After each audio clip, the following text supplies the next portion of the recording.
It's Q&A's day. Where to start with content creation if you're an accountant? If you're starting out, should you go to do internal firm stuff or go out and get your own clients?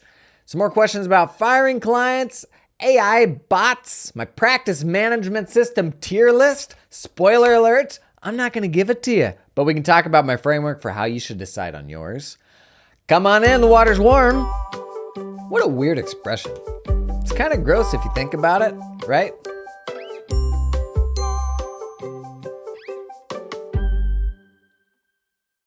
I just made the thumbnail for this episode.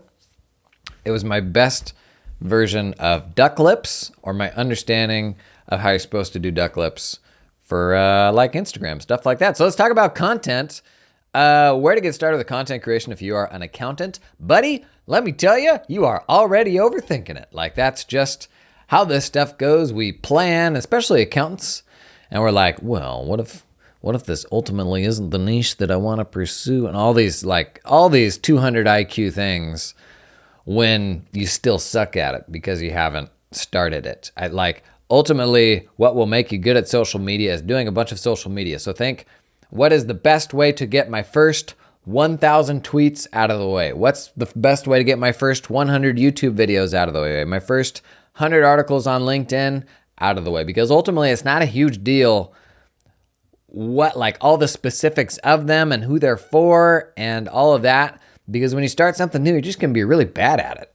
And I've said this before, but it's really hard not to fixate on all of the exceptional people who are in our algorithms that are the best of the best and have been honing their craft for years, and that's the only reason you even see them in your algorithm. And we see the quality of what we produce through that lens, and we're like, oh, geez, I'm really bad at this. When, man, nobody was watching my videos in the beginning. You didn't see any of my stuff when it was really bad. You didn't know who I was. But, the best is one of those things where the best time to start was yesterday, and the second best time to start is today. So if you believe in what we've been talking a lot about, and I recently did a main channel video about that, your luck surface area has a huge impact on the progression of your career, then you need to be online. You need to be engaging consistently, not with earth-shattering thoughts, just being involved in the conversation that's already there and sort of sharing your own journey along the way.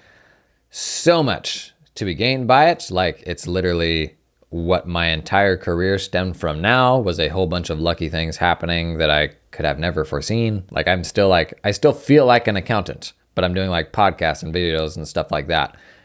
3 years ago, I'd never done any of that stuff. So you never know what silly direction things are going to take you in.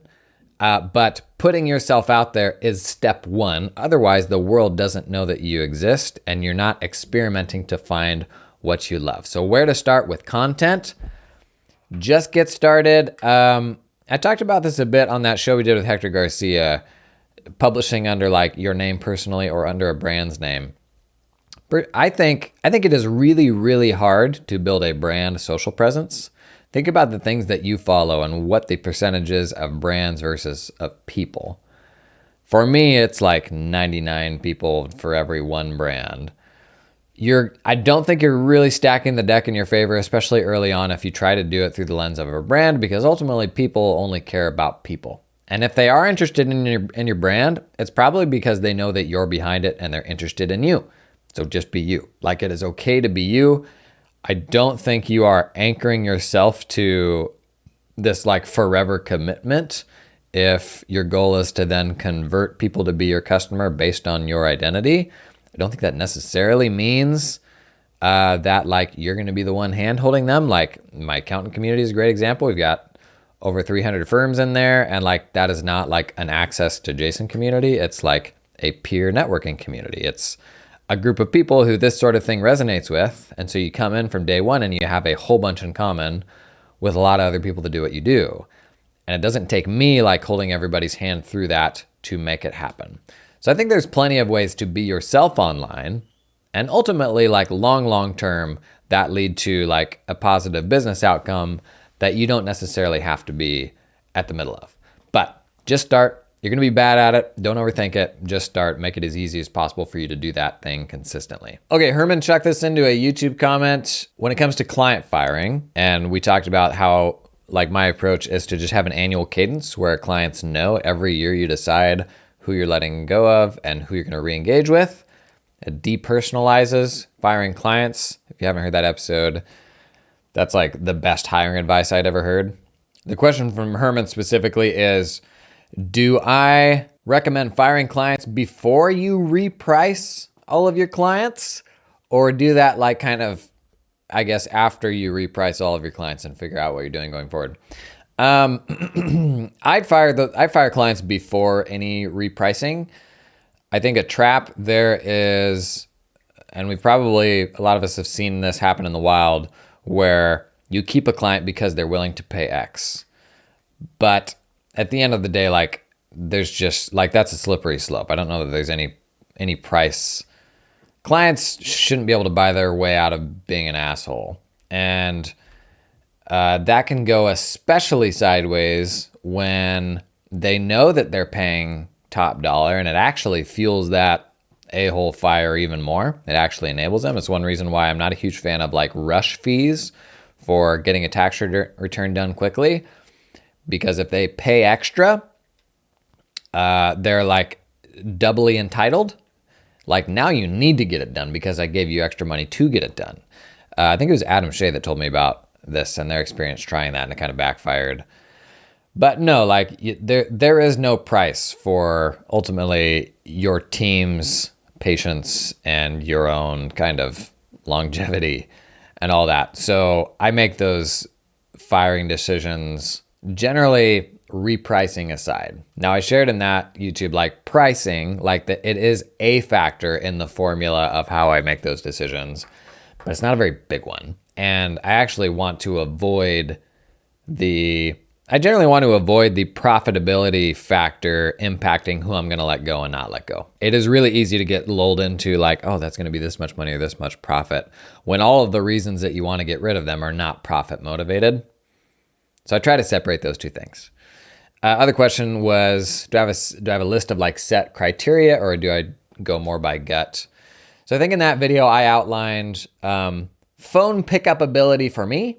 That is, am I excited to talk to them or not if they call me? Phone pickup ability for my team, because if I get on with somebody but then they're a pain in the butt to my team, that's just as important, if not more important. Like profitability, and then does this client ultimately align with the direction that we're going? In a perfect world, I would get explicit about those 4 things, and we would have like a actual yardstick for each of those and then weight them all.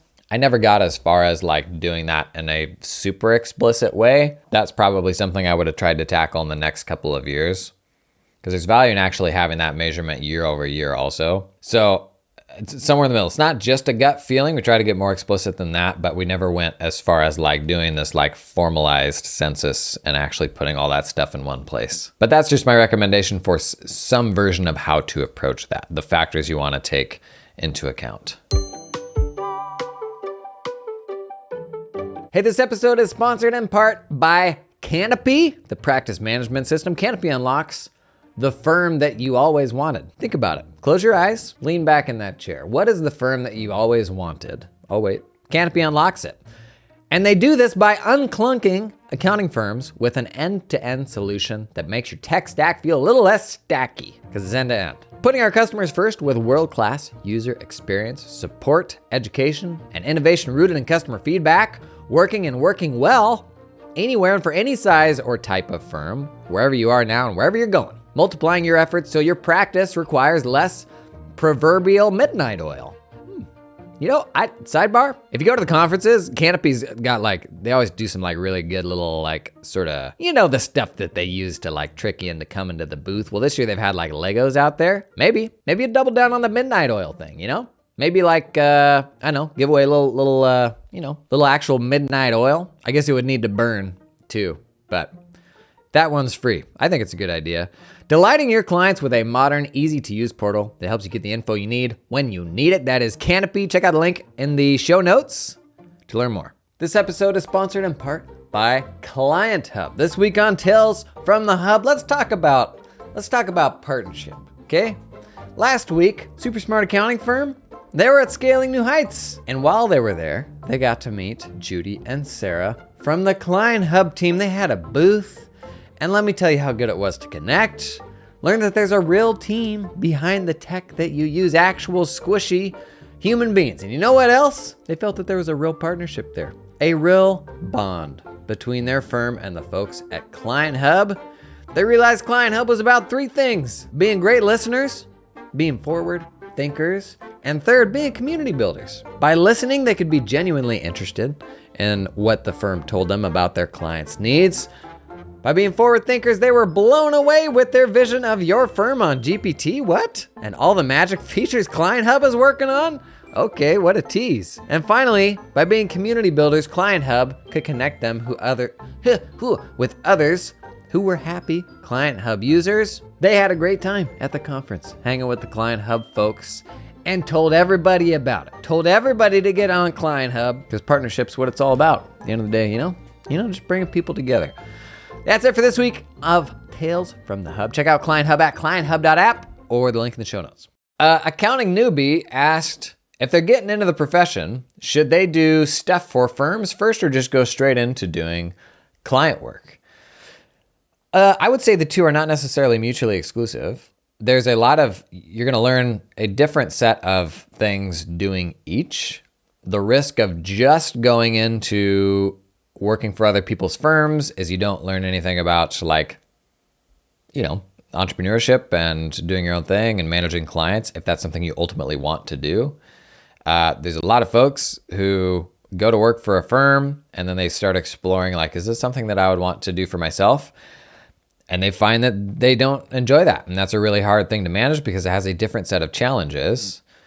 I don't know that I'd say a ton of people have that experience, but it's there's definitely a chance of that. There's a lot of upsides to doing your own thing too, but ultimately you don't know what you enjoy and don't enjoy about that until you get a taste of it.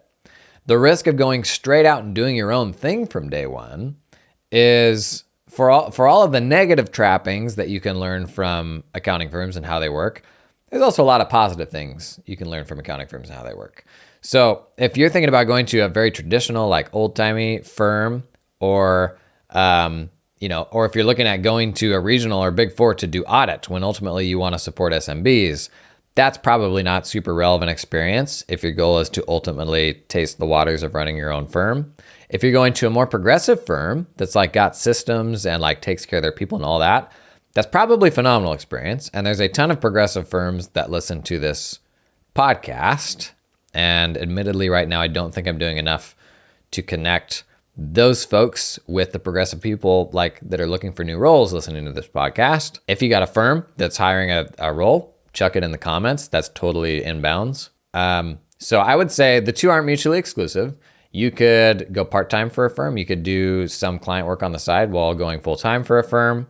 The bigger thing I would say is make sure it is a progressive firm. You're going to learn the most from that rather than just being plugged into a machine as kind of a cog in this bigger thing, where I don't know that experience is going to be super helpful for you. Okay, AI stuff. Here's a question. Been pondering this idea. I think I got it via DM, so I think I'm not supposed to say who it is. With the tech we have today, wouldn't it be possible to create a personalized chatbot for each client? The chatbot would only use the client's data, files, communications, jobs, etc.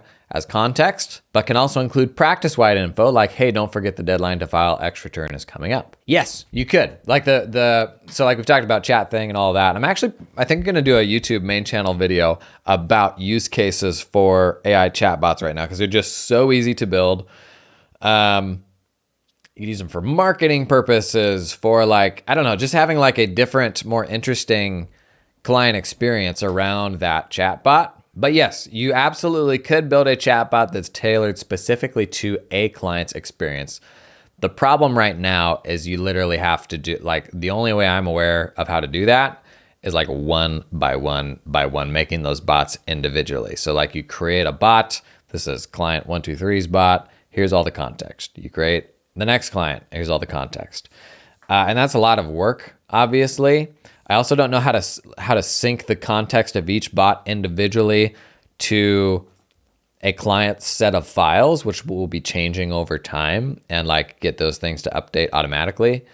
So you could, and that could even be an interesting thing to try. Like you could go out and do that with 5 clients and be like, hey, what do y'all think of this? Ultimately, I think who will nail this is probably the practice management systems that hold those documents and already have a client portal.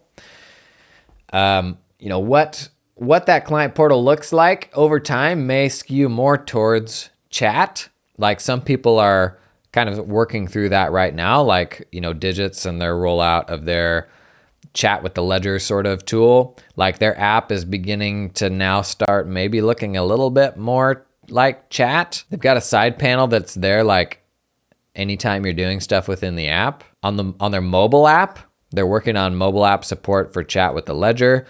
Like, will that be the default screen that you see now? Chat. I think ultimately it'll be the practice management systems where clients are already working with those apps will have like a chat interface within that portal experience, or the underlying context is limited to just their files and their projects, maybe past communications and all that. And they're the logical people to build that because they can update the context when the files change and the projects change and all that stuff. So yes, you could go out and build that stuff manually today. It's just going to be, to my knowledge, I haven't seen a system that will let you like automate the updating of all the underlying context. So it would be a bunch of work to manage. If you were to create a tier list of practice management solutions based on the client experience, how would you go about it? Would it be like ranking pizzas based on the amount of cheese? Or like judging a beauty pageant for robots? The reason I never give practice management system advice is I've tried to in the past, and then people load one up and they're like, what the heck is this? This is like the opposite of how I work. Accounting firms work in very, very different ways, more so than I think we realize. We just kind of like stumble into certain workflows, and some of them lend themselves well to certain types of apps and some of them just don't. So it's really hard to give general practice management system advice. And I tell people, like, number one, if you're a firm 100 people or under, go to a cloud practice management system. Beyond that, it's really hard to find tools in the cloud practice management space yet that will support you well. So do that first, make it a cloud practice management system. Beyond that, like, you got to do your due diligence, like find out the differences between them all and what's going to work best for you. Got a huge spectrum of cost these days, a huge spectrum of like some early stage companies that are going to be much more receptive of feedback and turning around those changes quicker.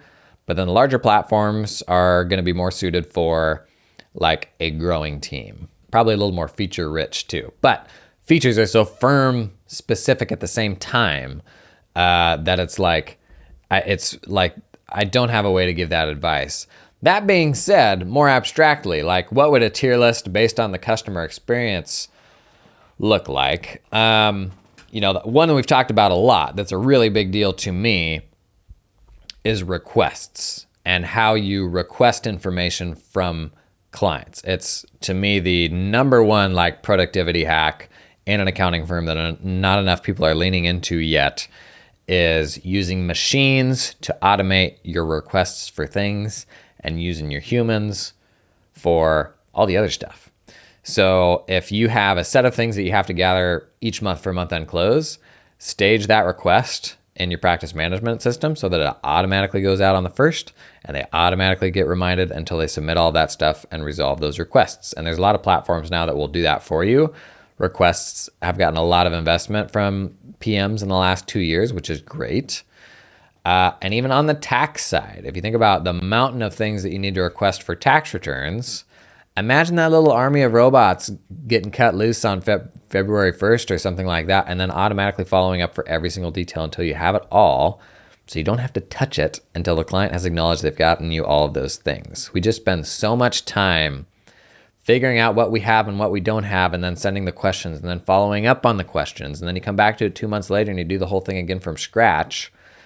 The biggest driver for me of what would like make a practice management system S tier would be how well does that request system work? And there's a lot of other things that practice management systems do, but that is so key to the productive output of my accounting firm that one is like, that's for me probably the biggest feature that impacts the client experience when it comes to practice management systems.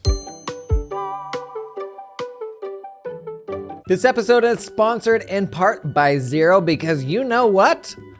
The Roadshow, gosh darn it, the Xero Roadshow did I do that? Xero Roadshow Accelerate 2023. That is a freight train that is barreling right into your town, specifically if your town is Atlanta, Georgia. So they did Austin, July 27th, Atlanta, August 3rd, Los Angeles, August 17th. The Atlanta one is at the Georgia Aquarium. Whoa, like fish stuff. If you've never been to a Xero party, folks from Xero, they know how to throw a party. Roadshow is a great chance to meet other forward-thinking accounting practice runners, other folks using Xero, learn more about recent Xero product updates, even meet some folks from the app ecosystem. But if you've ever been to a Xero party, you know these people know how to put on an event, okay? Case in point, how many accounting things have you been at an aquarium? Sounds promising. I'll put a link in the show notes to go out and register. August 3rd, Atlanta, Georgia at the Georgia Aquarium. Be there or be square. This episode is sponsored in part by the fine folks at Cloud Accountant Staffing. Do you hire accountants?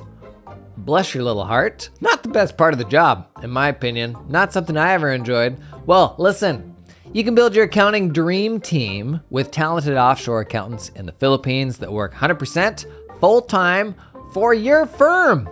Their accountants aren't freelancing or contracting for multiple firms. They're all yours. They work exclusively for you and are incentivized to stay with you and your team long term. They're not gonna get swiped. Cloud Accountant Staffing is 100% dedicated to the accounting industry and founded by a former accounting firm owner that understands your business, knows your pain points. They had to hire some accountants and they said, you know what? We're gonna build our own pipeline in the Philippines. Gonna pull in some super talented people and then open that up to other firms. Basically, that's the story. We've been talking a lot about staffing, building more resilient staffing pipelines for your firms. I had staff in the Philippines, totally red-pilled me to oh geez, we need to globalize the way that we get our work done. Check these folks out. Link in the show description, cloudaccountantstaffing.com. Okay, a bunch of people have asked my take on the controversy on Twitter the last couple weeks around some of the Scaling New Heights speakers and a lack of representation in some of the books they provided. I don't really want to go out and attack anybody, but also acknowledge that not saying anything about it isn't particularly helpful because it wasn't great. To me, the offense wasn't ignorance on the part of the people involved. The offense was the unwillingness to be open-minded to that ignorance. We are all ignorant in our own ways and have blind spots, fundamentally as humans, we just all do, because we do not have this complete sort of lived experience of everyone. So I can give people grace for ignorance because goodness knows I've got a lot. The problem with that whole situation was, if the person is unwilling to acknowledge that ignorance and just really give you even any sort of level of interest in acknowledging it and doing something about it, that whole thing was pretty unfortunate. It's funny, you hear so I'm mindful of this and what is now my business, and I really don't enjoy the label of being an influencer, but I don't know what else to assign to it. Thought leader, maybe. You see a lot of thought leadery types, maybe not a lot, but there's still a good number that are oh, it's such a risky business, and their biggest fear is being quote unquote canceled. And the only thing that is what is the existential risk to the business of a thought leader? It is somehow being canceled overnight. And that used to be a spooky thing to me. Just the notion that something like that could kick off and happen so quickly. But anymore, when I see stuff like this happening, I'm no. These things are usually happening for a reason. And there are situations that I could never imagine myself being in. I say that there's all this Joe Rogan stuff going on, and it's there are some people that seem kind of uncancelable, but who was it? Was it Logan Paul or Jake Paul? A few years back, they just did this unbelievably stupid thing in a YouTube video, and it was his 80% of his business goes away overnight. I've come around to it kind of just comes down to being open-minded and willing to learn and willing to acknowledge your blind spots. We're all going to say stupid things in our days, And I try not to put people on the chopping block right when they say a stupid thing, because I know that I'm going to be ignorant of things also. But all it takes is like trying to be a good human and understand where other people are coming from and have that conversation in a tactful way. I honestly think that's all it takes to stave off cancellation.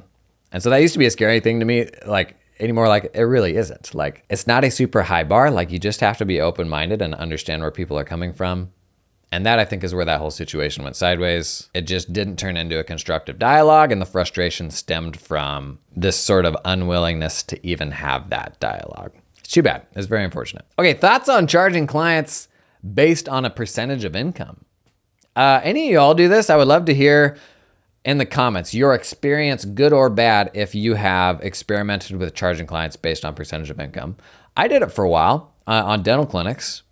Right before COVID, and they all got shut down. That wasn't on my radar from a planning standpoint. I don't know. The one nice thing about charging based on percentage of income is resetting fees is kind of built in. And so it's like, oh, cool. Maybe we don't have to like do this whole hokey pokey song and dance every year. But the reality is, even if you set your fees to a percentage of income, you do still need to have a bigger picture, like meta conversation with the client once a year, because a lot changes in a year from, especially if you're doing back office stuff for a client, from like the scope of what is being asked of you to like, staffing changes within their business that maybe led to your firm picking up work. There's just a lot that changes over a year. So if the goal of charging a percentage of income is to avoid those conversations, that's probably not good, because you probably still need to have those conversations. One really nice thing about it is we do not do enough to keep up with the growth of a company when it comes to our fees. You'll get a business in that is, a $500,000 a year small business. And 3 years from now, maybe that's a $5 million business, and your fees are maybe 2x of what they were before. Like, we chronically do not keep up the growth of our fees with the growth of a company's like top line. Not to say that that ought to be a one-to-one kind of linear relationship between those two things, but I don't think we pay attention to it very much. And that is a big driver of the value that we can provide for somebody. Someone that's paying $500,000 in tax a year versus $10,000 in tax a year, the value you can provide to those people is very, very different. So we should be charging them differently. Charging a business based on its percentage of income, some of that happens naturally, like when that is built in. So I don't know that I have any problems with it, as long as you're doing the normal cadence of like reviewing their needs, as we should be doing. Sometimes it's easier to frame, like, especially if you're saying like, we're going to be your entire accounting department. And this framing worked really well for me when we were doing work with DSOs, like dental groups that were all rolling up, and they have these kind of percentage overhead targets. And we could say, we're going to come in and we're going to manage all this stuff for X%. And within the framework that they learned, as they understood what that like kind of mothership operation, how it ought to be operating to manage all the other businesses, that was a very fair and reasonable percentage for what they needed. And so it worked in a situation like that. So sometimes that percentage framing is helpful in certain situations. But I don't know, I'm not super opinionated one way or another, besides the fact that it's not a replacement for the due diligence of like annual, sort of at least annual check-ins on their needs. Last, how did I not know who Peter Linto was? Romeo, thanks for bringing this back up on Twitter. I did a PBC Season 1 reaction video on my YouTube channel over a year ago, maybe 18 months ago. And they were talking about Peter Linto. Didn't know who Peter Linto was. And let me tell you, I still get comments on that video every month with people who are just enraged that I didn't know Sugar Bear. And you know what? I'm sorry that I didn't know who Peter Linto was. The reason I didn't know who Peter Linto was because my test prep for the CPA exam was buying, I joked on Twitter, secondhand PDFs on Twitter of Becker textbooks. And that's kind of a joke, but it's actually not. I think I paid $90 for a PDF of 2-year-old versions of all the Becker textbooks. And that almost certainly was not okay. because it wasn't Becker selling them. But at the time I was, what would I have been, 21, something like that.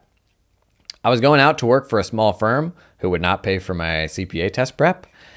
And I thought, well, if I know everything that's in the 2-year-old book, I've got like that 25-point margin. Maybe I'll get a few questions that's new stuff, but I'll just have to plan on getting a higher score. So if there's new stuff, that'll just bring my score down a bit, right?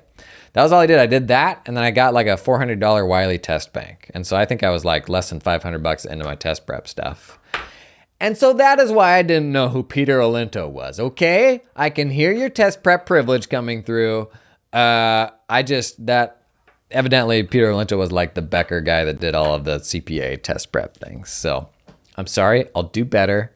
Oh my gosh, did the YouTube comments on that video set me straight? Anybody else who didn't know Peter Linto here?